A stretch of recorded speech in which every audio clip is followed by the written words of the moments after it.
Hamas और Israel अफवाज में जंग जारी है। एक तरफ लड़ाई में शिद्दत आती जा रही है तो दूसरी जानिब फरीकैन में अमन माहिदे के आसार भी नजर आ रहे हैं।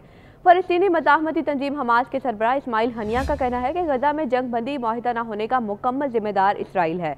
तुर्क मीडिया को इंटरव्यू देते हुए इस्माइल हनिया का कहना था कि इसराइल सिर्फ यरगमालियों को रिहा करना चाहता है ताकि गजा में जंग जारी रख सके और ऐसा कभी नहीं हो सकता। इसराइल फौज को गजा से मुकम्मल इन्हला करना होगा। तुर्क मीडिया को इंटरव्यू देते हुए इस्माइल हनिया का कहना था कि इसराइल सिर्फ यरगमालियों को रिहा करना चाहता है ताकि गजा में जंग जारी रख सके और ऐसा कभी नहीं हो सकता।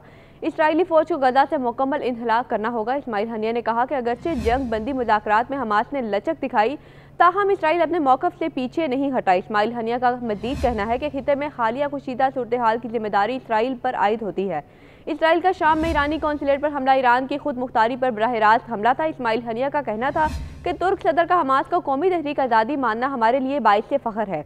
हमास एक तहरीक है जो अपनी सरजमीन, मुक़द्दस मकामात और फ़लस्तीनियों को नाजायज़ तसल्लुत से आज़ाद कराने के लिए मज़ाहमत कर रही है।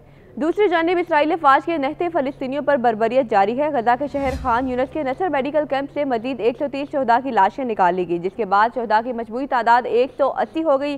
गजा के शहर खान यूनिस के नसर मेडिकल कैंप में फ़लस्तीनी सिविल डिफेंस ने एक इज्तिमाई कब्र दरियाफ्त की थी, जिससे इब्तदाई तौर पर 50 शहदा की लाशें निकाली गई थी और मजीद लाशों की तलाश जारी है। रिपोर्ट के मुताबिक इज्तिमाई कब्र इसराइली फौज के 7 अप्रैल को खान यूनिस शहर से निकल जाने के बाद दरियाफ्त हुई। शहर का ज्यादातर हिस्सा इसराइली अफवाज की मुसलसल बमबारी और हमलों के नतीजों में खंडरात का मंजर पेश कर रहा है। रिपोर्ट्स में बताया गया है कि नसर मेडिकल कैंप से मजीद 130 लाशें निकाली गई हैं, जिसके बाद शहदा की मजमूई तादाद 180 हो गई। वाज़ेह रहे चंद रोज कबल भी गजा के अल-शिफा अस्पताल के सामने एक ही हफ्ते में 2 इज्तिमाई कब्रें दरियाफ्त हुई थी। दोनों इज्तिमाई कब्रों से 39 अफराद की लाशें मिली थी, जबकि इनमें से 30 लाशें हाथ पैर बंदी और तशद्दुद ज़दा थी। फलस्तीनी हुकाम ने शुमाली गजा के इलाके बैतुल लाहिया में एक इज्तिमाई कब्र दरियाफ्त की थी, जिसमें 20 लाशें दफनाई गई थी। इधर इसराइल वज़ीर-ए-आज़म नेतन्याहू ने इसराइली फौजी पर किसी भी मुमकिन पाबंदी को मुस्तरद कर दिया। गैर मुल्की मीडिया रिपोर्ट्स में बताया गया है कि अमेरिका की जानिब से इसराइल फौजी की एक बटालियन की इमदाद कम करने पर गौर किया जा रहा है।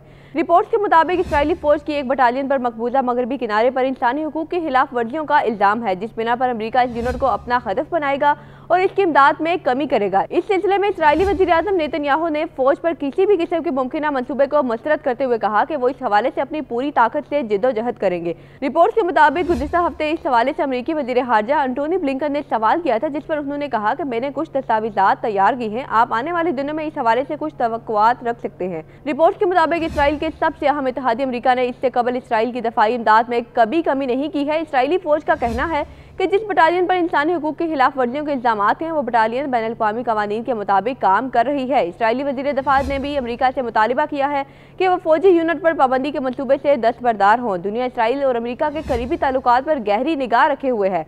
दूसरी जानिब दुनिया भर में इसराइली मज़ालिम के खिलाफ एहतजाज का सिलसिला जारी है। फ्रांस में गजा की हिमायत में मुजाहिरा किया गया, जहाँ दारुल हुकूमत पेरिस की सड़कों पर निकले सैकड़ों मुजाहिरीन ने नस्ल परस्ती बंद करो, इस्लामोफोबिया को रोको, गजा में कत्ल आम बंद करो बैनर्स उठा रखे थे, जबकि स्पेन में भी हजारों अफराद ने फ़लस्तीनियों से इजहार यकजहती किया।